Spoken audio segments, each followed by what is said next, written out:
అణిచివేతకు గురైన తర్వాత అయ్యా బాంచత్ దొర నీ కాలు మొక్తా అనే స్థాయి నుండి చల్ బాంచత్ నీ కాళ్ళు ఇరగొడతా అని భరతం పట్టే స్థాయి వరకు అప్పుడు ప్రజలు ఆ స్థాయిలోకి వెళ్ళారంటే, ఎంతో చైతన్యవంతులు అయ్యారంటే, అప్పుడు ఎటువంటి కుల మత వర్గ వర్ణ రంగు లింగ అనే విభేదాలు ఏవి లేకుండా, ఘన విభేదం ఏమీ లేకుండా అందరూ గణతంత్రంగా ఒక్కటై ఒక్క తాటిపైకి వచ్చి ఆనాడు మన బ్రిటిషు వాడిని ఈ గడ్డపై నుండి తరిమి కొట్టి మన భారత మాతకు వాడి సంఖ్యల నుండి విముక్తి చేసి ఒక స్వేచ్ఛ వాయువులు వీర్చేలా ఈ యొక్క భారతదేశాన్ని, అండ్ అలాగే ఆ భారతదేశం ఇప్పుడు స్వాతంత్రం వచ్చింది, అన్ని బాగానే ఉన్నాయి.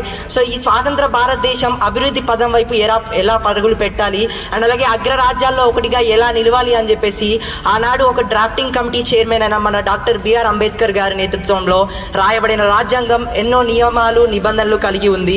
సో వాటిని పాటిస్తూ మనం ఒక భావి భారత పౌరుడిగా ముందుకెళ్తూ ఉన్నాం. అయితే నేను ఇప్పుడు ఒక చిన్న విషయం చెప్పాలనుకుంటున్నా. ఆ స్వాతంత్రం మన దేశం ఎంత గొప్పదంటే ప్రతి వృత్తికి ప్రాధాన్యత ఇస్తుంది. ఫర్ ఎగ్జాంపుల్, వేదాలు చదివే పండిత వృత్తికి ఎంత ప్రాధాన్యత ఉంటుందో వీధులు ఊడ్చే వృత్తికి కూడా అంతే ప్రాధాన్యత ఉంటుంది. ఇంకా వేదాలు చదివే పండితుడు ఒక్కరోజు ఆయన వేదాలు చదవకపోయినా పెద్ద నష్టమేమి ఉండదేమో, కానీ అదే వీధులు ఊడ్చేవాడు ఒక్కరోజు తన కార్యం నిర్వర్తించకపోతే పరిస్థితులు ఎలా ఉంటాయి మనందరికీ తెలుసు.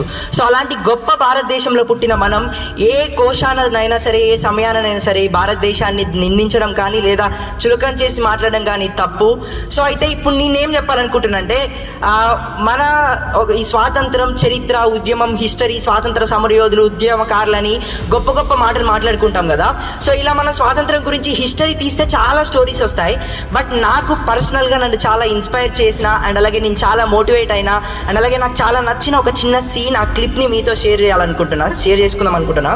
అయితే యాక్చువల్గా అప్పుడు ఏమవుతుందంటే, స్వాతంత్ర సమర యుద్ధం సమయంలో గుజరాత్లో బ్రిటిష్ వాళ్ళకు వ్యతిరేకంగా లాలా లజపత్ రాయ్ గారి నేతృత్వంలో సైమన్ గోబ్యాక్ ఉద్యమం అని ఒకటి జరుగుతుంది. అయితే ఆ సైమన్ గోబ్యాక్ ఉద్యమంలో 144 సెక్షన్ లాగా బ్రిటిష్ వాళ్ళు ఏం చేస్తారంటే, ఎక్కడ భారతీయుడు కనిపిస్తే అక్కడే లాఠీచార్జ్ చేసి పడేయండి అని చెప్పి. అయితే లాలా లజపత్ రాయ్ గారి నేతృత్వంలో జరుగుతున్న ఆ సైమన్ గోబ్యాక్ ఉద్యమంలో తీవ్రమైన లాఠీచార్జ్ జరుగుతుంది. అయితే ఆ లాఠీచార్జ్లో భాగంగా పాపం లాలా లజపత్ రాయ్ చనిపోతాడు. అయితే లాలా లజపత్ రాయ్కి ఎంతో ప్రియమైన శిష్యుడు, అండ్ అలాగే గురువు అంటే ఎంతో అభిమానం, ప్రేమ, గౌరవం ఉంటుంది. ఎవరికి? మన భగత్ సింగ్. అయితే భగత్ సింగ్ కళ్ళ ముందే లాలా లజపత్ రాయ్ని అలా కొట్టి గాయాలు పరిచి చంపడం ఆయనను చాలా కలవర పెడుతుంది. ఆయన చాలా బాధపడతాడు. ఇంకొకటే ఫిక్స్ అయిపోతాడు, ఈ నక్కల వేట ఎంతసేపు కొడితే కుంభస్థలాన్ని బద్దలు కొట్టాలని చెప్పేసి అప్పుడు ఢిల్లీ హెడ్ క్వార్టర్స్లో ఉన్న ఆ బ్రిటిష్ ఆ పార్లమెంట్ ఏదైతే ఉంటుందో దాని మీదనే బాంబు వేయడం కోసం సిద్ధమవుతాడు వాళ్ళ ఫ్రెండ్ నాథురాం బోస్ని తీసుకొని.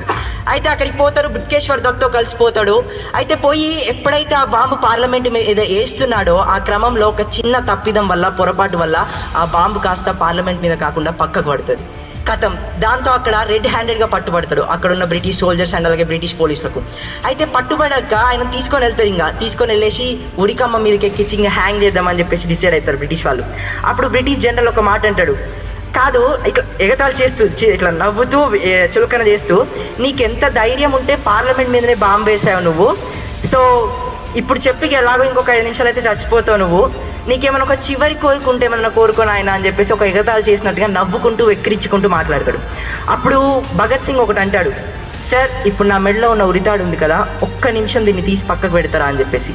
సో ఆ ఉరితాడు తీసి పక్కకు పెట్టగానే ఆయన బ్యాక్ పాకెట్లో నుండి కోమ్ తీసుకొని ఇలా అని చెప్పి దూకొని ఆ కాలర్ని తిరిగి సెట్ చేసుకొని మళ్ళీ తిరిగి ఆ తాడు తీసి మెడలో వేసుకొని, ఇప్పుడు తీయండి సార్ ఉరి అని చెప్పేసి ఒక చిన్న స్మైల్తో, అంటే ఆ రోజే ఆ బ్రిటిష్ వాడి గూబ పగిలిపోయే విధంగా ధీటుగా సమాధానం ఇచ్చాడు. అదేంటంటే, మీరు ఈ యొక్క భగత్ సింగ్ని చంపొచ్చేమో, అనచొచ్చేమో, కానీ ఆ ఉద్యమాన్ని చల్లార్చలేరు, ఉద్యమకారులను చంపలేరు. నాలాంటి భగత్ సింగ్లు ఎంతోమంది పుడతారు. ఏ నాడికైనా సరే నీ బ్రిటిష్ సంఖ్యల నుండి నా భారత మాతకు స్వాతంత్రం రావడం ఇది తథ్యం అని చెప్పి ఆనాడే గూబ పగిలిపోయే సమాధానం ఇచ్చాడు మన భగత్ సింగ్.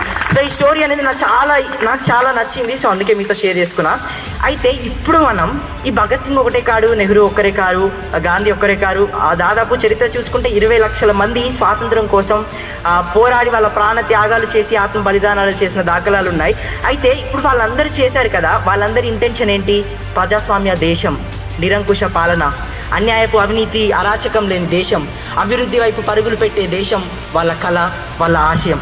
అయితే మరి నిజంగా ఇప్పుడు అలా ఉందా అంటే, రీసెంట్గా నేను మొన్న మా ఊర్లో ఎలక్షన్స్ ముందు ఒక తాతని అడిగిన, తాతని ఓటు ఎవరికి వేసినావు అని అంటే, ఆ తాతని అడిగా, ఇంకెవరికి వేస్తా, ఆయనకే వేస్తా అని పలానా వ్యక్తి పేరు చెప్పిండు. అవునా తాత, ఎందుకు ఆయనకి ఎందుకు వేసినావు నీ ఓటు అంటే, ఎందుకేను ఆయన మా కులం కూడా, ఆయన కాకపోతే ఇంకెవరికి వేస్తా అని చెప్పి.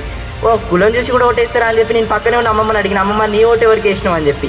అయితే అమ్మమ్మ అంటే నేను ఆయనలాగా కులం చూసి ఎందుకు ఓటేస్తా, ఆయనకి ఏలే ఓటు అంది. మరి నువ్వెవరికి వేసినావు, ఎందుకు వేసినావు అని అంటే, వాళ్ళు ఒక్క 500 ఇచ్చిరు కొడుక, వీళ్ళైతే 2000 ఇచ్చిరు, అందుకే వీళ్ళకే గుద్దిన నా ఓటు అని చెప్పి.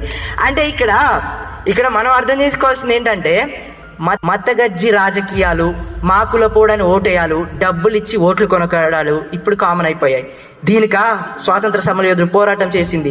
ఇదా ప్రజాస్వామ్యం అంటే, ఇదా నీతిగా నిజాయితీగా? ఒక్కటి చెప్పండి, మీకు ఎప్పుడైనా గుర్తుంచుకోండి, నిజాయితీ నీతివంతమైన నాయకుడైతే కుల మత వర్గ వర్ణ రంగు లింగ విభేదాలేవి లేకుండా ప్రజాస్వామ్యబద్ధంగా నిరంకుశ రహితంగా పరిపాలన జరిగేవాడే ఉత్తమమైన నాయకుడు.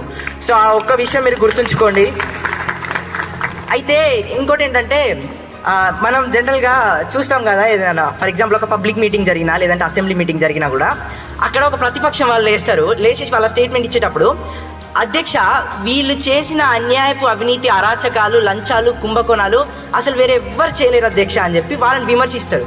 అయితే దీనికి కౌంటర్గా మళ్ళీ పాలకపక్షం వాళ్ళు వేసినప్పుడు, ఇక మీరే మాట్లాడాలి లంచాలు కుంభకోణాల గురించి అని, మీ చరిత్ర ఏందో మాకు తెలియదని. అక్కడ మనం తెలుసుకోవాల్సింది ఏంటంటే, దొంగలు కలిసి ఊర్లు పంచుకుంటున్నారు.